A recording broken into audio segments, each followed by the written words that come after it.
کہ جس چیز کا ثبوت قرآن میں یا سنت میں یا صحابہ کرام رضوان اللہ علیہم اجمعین کے آثار میں یا تابعین بزرگان دین کے عمل میں نہ ہو، اس کو دین کا حصہ سمجھنا، اس اعتبار سے صلی اللہ علیہ وسلم نے اس رات کی فضیلت بیان فرمائی۔ ان میں سے بعض احادیث سند کے اعتبار سے بے شک کچھ ان احادیث کے کمزور ہونے کی وجہ سے بعض علماء نے یہ کہہ دیا ہے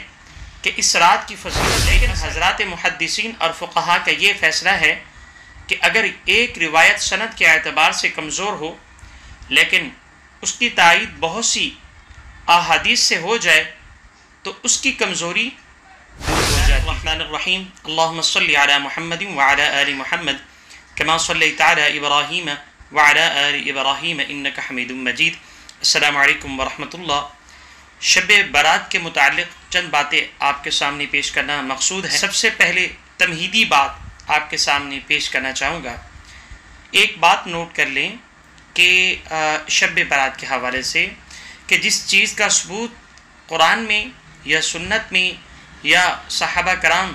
رضوان اللہ علیہم اجمعین کے آثار میں یا تابعین بزرگان دین کے عمل میں نہ ہو، اس کو دین کا حصہ سمجھنا اس اعتبار سے بدعت ہے۔ مزید بات کو آگے بڑھاتے ہیں کہ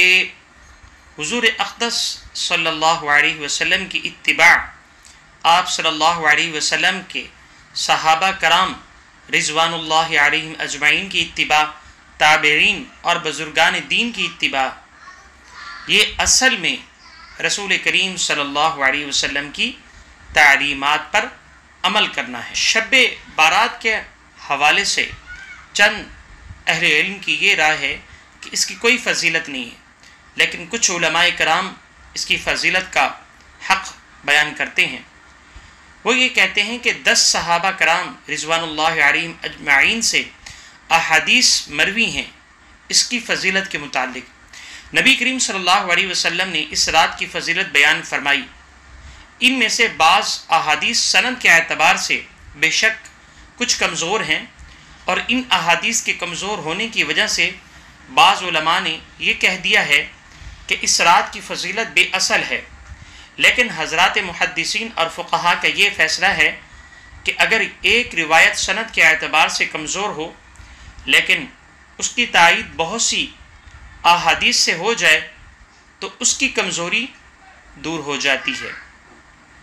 اور جیسا کہ میں نے عرض کیا ہے کہ 10 صحابہ کرام رضوان اللہ علیہم اجمعین سے اس شب برات کی فضیلت روایت سے معلوم ہوتی ہے، لہٰذا جس رات کی فضیلت میں 10 صحابہ کرام رضی اللہ علیہم اجمعین روایت سے مروی ہو، اس کو بے بنیاد اور بے اصل کہنا بالکل غلط ہے۔ امت مسلمہ کے جو خیر القرون ہیں یعنی صحابہ کرام رضوان اللہ علیہم اجمعین کا دور، تابعین کا دور، تبع تابعین کا دور بھی اس رات کی فضیلت سے فائدہ اٹھانے کا اہتمام کیا جاتا رہا ہے۔ لوگ اس رات کے اندر عبادت کا خصوصی اہتمام کرتے رہیں، لہٰذا اس کو بدعت کہنا، بے بنیاد اور بے اصل کہنا درست نہیں۔ صحیح بات تو یہ ہے کہ یہ فضیلت والی رات ہے، اس رات میں جاگنا، اس میں عبادت کرنا باعث اجر و ثواب ہے۔ البتہ یہ بات درست ہے کہ اس رات میں عبادت کا کوئی خاص طریقہ مقرر نہیں کہ فلاں طریقے سے عبادت کی جائے، جیسے بعض لوگوں نے اپنی طرف سے ایک طریقہ گھڑ رکھا ہے اور کہہ دیا ہے کہ شب برات میں اس خاص طریقے سے نماز پڑھی جائے، مثلا پہلی رکعت میں فلاں سورہ اتنی مرتبہ پڑھی جائے، دوسری رکعت میں فلاں سورہ اتنی مرتبہ پڑھی جائے، وغیرہ وغیرہ۔ اس کا کوئی ثبوت نہیں، یہ بالکل بے بنیاد ہے، بلکہ نفلی عبادات جس قدر ہو سکے وہ اس رات میں انجام دی جائے۔ نفلی نماز پڑھیں، قرآن کریم کی تلاوت کریں، ذکر کریں، تسبیح پڑھیں، دعا کریں، یہ ساری عبادتیں اس رات میں کی جا سکتی ہیں، لیکن کوئی خاص طریقہ ثابت نہیں۔ اس رات میں ایک اور عمل ہے جو ایک روایت سے ثابت ہے، وہ یہ کہ حضور نبی کریم صلی اللہ علیہ وسلم جنت البقیع میں تشریف لے گئے۔ اب چونکہ حضور صلی اللہ علیہ وسلم اس رات میں جنت البقیع میں تشریف لے گئے تھے، اس لیے مسلمان اس بات کا اہتمام کرنے لگے کہ شب برات میں قبرستان جائے۔ لیکن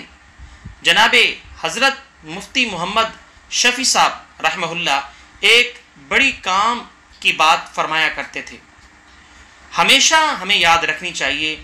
وہ فرمایا کرتے تھے جو چیز رسول کریم صلی اللہ علیہ وسلم سے جس درجے میں ثابت ہو اسی درجے میں اسے رکھنا چاہیے، اس سے آگے نہیں بڑھنا چاہیے۔ لہٰذا ساری حیات طیبہ میں رسول کریم صلی اللہ علیہ وسلم سے ایک مرتبہ جنت البقیع جانا مروی ہے۔ اگر زندگی میں ایک مرتبہ چلے جاؤ تو ٹھیک ہے، لیکن ہر شب برات میں جانے کا اہتمام کرنا ضروری سمجھنا، اس کو شب برات کے ارکان میں داخل کرنا اور اس کو شب برات کا لازمی حصہ سمجھنا، اور اس کے بغیر یہ سمجھنا کہ شب برات نہیں ہوئی، اس کو اس کے درجے سے آگے بڑھانے والی بات ہے۔ لہٰذا اگر کبھی کوئی شخص اس نقطۂ نظر سے قبرستان چلا گیا کہ حضور نبی کریم صلی اللہ علیہ وسلم تشریف لے گئے تھے، میں بھی آپ صلی اللہ علیہ وسلم کی اتباع میں جا رہا ہوں، تو انشاءاللہ اجر و ثواب ملے گا۔ لیکن اس کے ساتھ یہ کرو کہ کبھی جاؤ اور کبھی نہ جاؤ، لہٰذا اس کو ضروری نہ سمجھو اور اس کی پابندی نہ کرو۔ شب قدر میں نفلوں کی کوئی جماعت نہیں، پہلے صرف شبینہ باجماعت ہوتا تھا،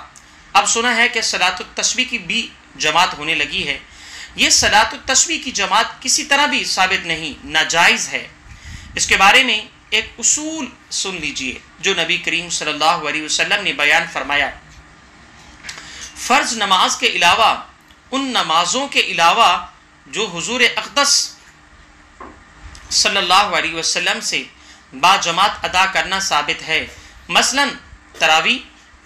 اور نماز استسقاء، نماز کسوف، ان کے علاوہ ہر نماز کے بارے میں افضل یہ ہے کہ انسان اپنے گھر میں ادا کرے۔ صرف فرض نماز کی خصوصیت یہ ہے کہ اس کے اندر صرف افضل نہیں بلکہ سنت مؤکدہ قریب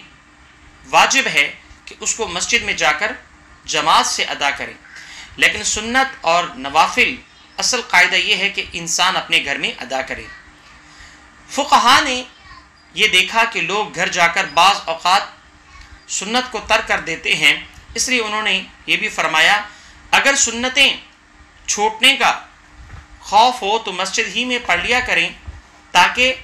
سنتیں چھوٹ نہ جائیں۔ دیکھیں دین کی علامت ہے فرض نماز کا پڑھنا، لہٰذا ان کو جماعت کے ساتھ مسجد میں ادا کرنا ضروری ہے۔ کوئی آدمی یہ سوچ کر اگر میں مسجد میں جماعت کے ساتھ نماز پڑھوں گا تو اس میں ریاکاری کا اندیشہ ہے، اس لیے میں گھر ہی میں نماز پڑھ لوں، اس کے لیے ایسا کرنا جائز نہیں، اس لیے کہ اس کے ذریعے دین اسلام کا ایک شعائر ظاہر کرنا مقصود ہے، دین اسلام کی ایک شوکت کا مظاہرہ مقصود ہے، اس لیے اس کو مسجد میں ہی ادا کرنا چاہیے۔ دیکھیے نوافل کا تعلق اللہ سے اس طرح سے ہے کہ جس طرح ایک بادشاہ کا دربار ہے اور بادشاہ کے دربار میں ایک عام دربار ہوتا ہے جس میں سارے لوگ جا کر ان سے بات چیت کرتے ہیں، اور ایک وہ دربار ہوتا ہے جو خاص ہوتا ہے اور اس میں جا کر بادشاہ سے ملاقات کرتے ہیں۔